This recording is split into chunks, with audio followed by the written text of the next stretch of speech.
चलो अभी अपन बात करने वाले हैं लेयर्स ऑफ शेयर कैपिटल के रिलेटेड। अगर कोई भी कंपनी है तो आपको ना उसके शेयर कैपिटल के लेयर्स नजर आएंगे। उसमें सबसे पहला है ऑथोराइज्ड शेयर कैपिटल। उसमें सबसे पहला कौन सा है? Authorised share capital. ये शेयर कैपिटल ना कंपनी का मैक्सिमम शेयर कैपिटल होता है। ये शेयर कैपिटल कौन सा कैपिटल होता है? मैक्सिमम, मतलब कंपनी इसके ऊपर कभी भी कोई भी शेयर इशू नहीं कर सकती या कितना उसके ऊपर कंपनी पैसा रेज नहीं कर सकती। ये कंपनी को अब जब इनकॉर्पोरेट होती है कंपनी तो उसका जो एमओए ड्राफ्ट होता है उस एमओए में एक कैपिटल क्लॉज होता है। उस कैपिटल क्लॉज में ये कैपिटल मेंशन होता है। उस कैपिटल क्लॉज में ये कैपिटल मेंशन होता है। इसी की वजह से इस कैपिटल को हम रजिस्टर्ड कैपिटल भी कहते हैं या ऑथोराइज्ड कैपिटल भी कहते हैं। समझ में आया क्या? हाँ, इसको अपन रजिस्टर्ड शेयर कैपिटल या नॉमिनल शेयर कैपिटल भी बोलते हैं। कोई दिक्कत है इसमें? नहीं। तो यही यहाँ पे चीज बोली गई है कि it is the maximum share capital of a company with which a company is registered. A company cannot issue any shares exceeding its authorized share capital. It is also known as nominal or registered share capital and is mentioned in capital clause of MOA and is mentioned in capital clause of MOA. उसके बाद next है issued share capital. अभी ये जो company का maximum share capital है इसमें से कंपनी जितने भी शेयर्स इशू करती है उस शेयर्स को बोला जाता है इशूड शेयर, उस कैपिटल को बोला जाता है इशूड शेयर कैपिटल।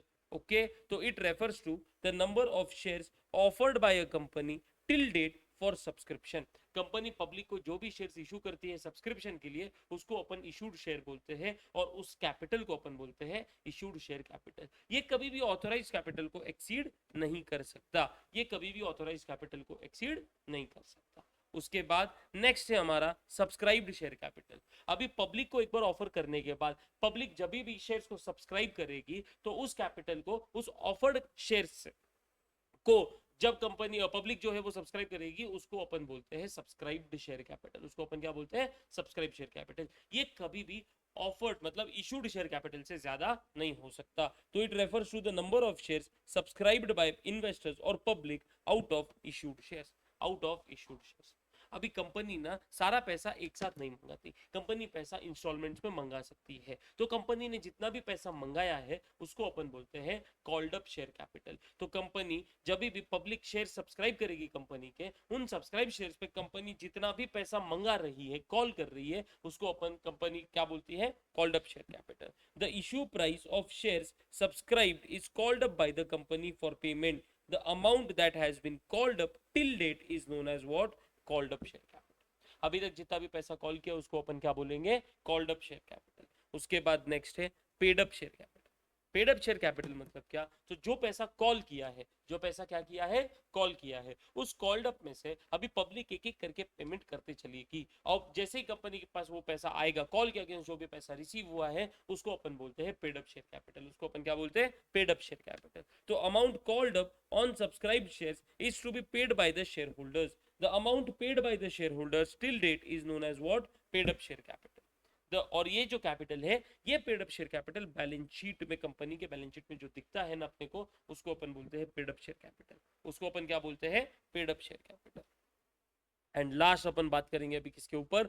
डिबेंचर्स के ऊपर। डिबेंचर्स सबसे पहले, डिबेंचर्स ये क्या है? तो डिबेंचर ये एक रिटर्न इंस्ट्रूमेंट है जो कंपनी को बताता है कि मतलब कंपनी के पॉइंट ऑफ व्यू से कि कंपनी ने इसके बदले लोन लिया हुआ है। It is the acknowledgement of debt. Debentures are nothing but return instruments which acknowledges a debt due to the company. It is a long term borrowings. Company के लिए ये क्या है? एक लॉन्ग टर्म बोरोइंग है। उसके बाद होल्डर ऑफ डिबेंचर्स जो है इनको अपन डिबेंचर मतलब जिनके पास डिबेंचर्स है कंपनी के, वो डिबेंचर होल्डर्स है। कंपनी इनको एक फिक्स्ड रेट पे, एक फिक्स्ड पीरियड पे इंटरेस्ट देती है। ये इंटरेस्ट कंपनी के पॉइंट ऑफ व्यू से एक्सपेंस है, ठीक है? हाँ, और एक फिक्स पीरियड के बाद इन डिबेंचर्स को रीपे भी किया जाता है, इसीलिए अपन इसको लोन बोलते हैं, लॉन्ग टर्म बोरोइंग्स बोलते हैं। समझा क्या? हाँ।